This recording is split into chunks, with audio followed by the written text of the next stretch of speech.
To do this experiment, we will need some mud taken from a green area, some water taken from the same place as the mud or in alternative tap water, some materials to enrich the mud, such as an egg of which we will take the shell, replaceable with some non-laminated paper and the yolk, and some salt. Some spatulas to mix the columns, and 4 containers, suitable for building a Vinogradsky column.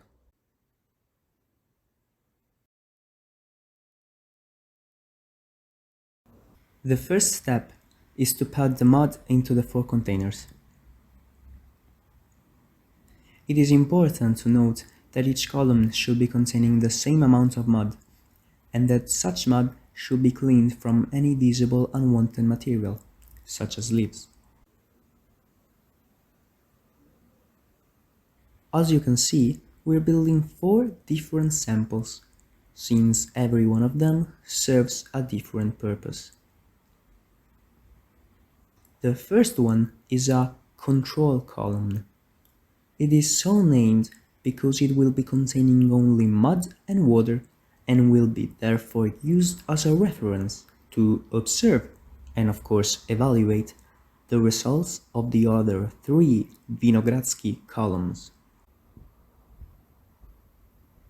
The second one is a carbon column, which earned its name because it is going to be filled with materials that contain carbon.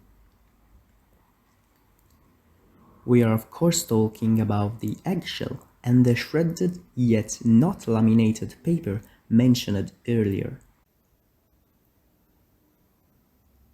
The third column is instead a sulfur column, which, as the name suggests, is going to be filled with materials containing sulfur, such as the yolk of the egg.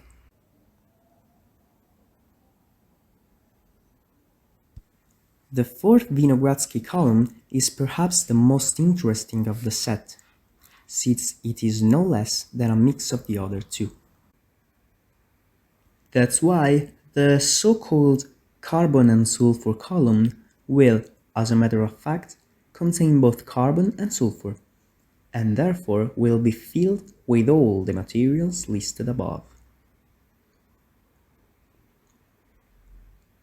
It is also important to note that, except for the control column, in every single sample, it is going to be added salt. After filling in with the mud Vinogradsky columns, it is time for us to add the materials into the containers.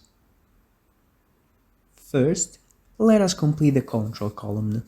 We have to pour the water into the jar, and then, using one of our spatulas, we need to mix them as shown. We have to do this until what we get is a liquid that resembles a mud shake. The last thing we need to do to complete the sample is to loosely close the jar. Watch out, it is important to close it loosely since that will prevent the explosions of the entire column.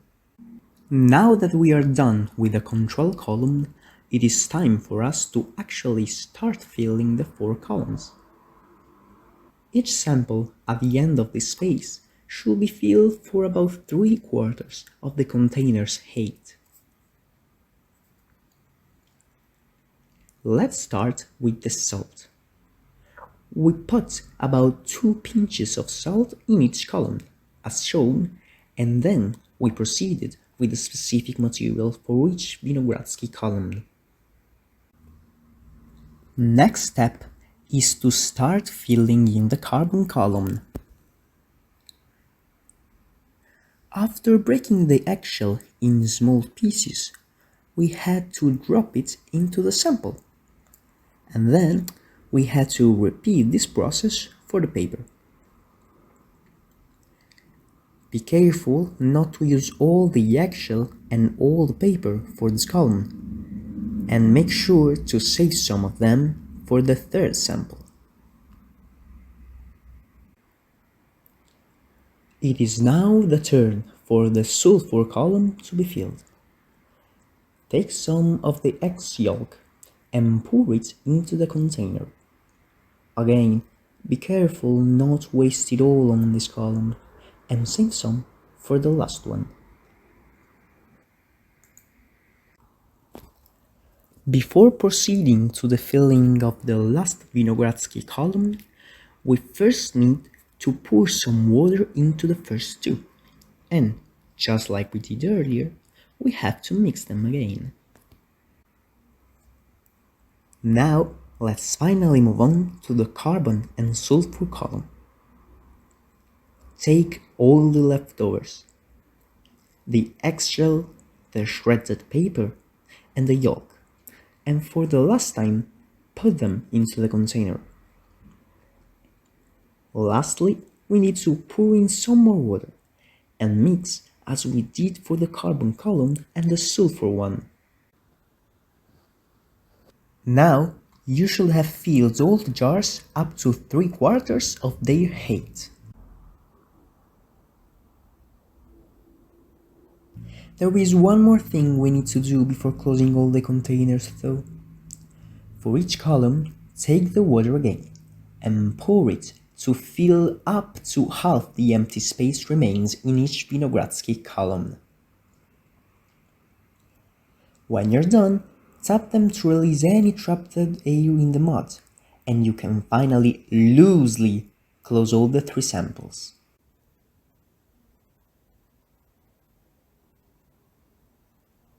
Congratulations! You have now successfully built 4 Vinogradsky columns that you can use to gather your data.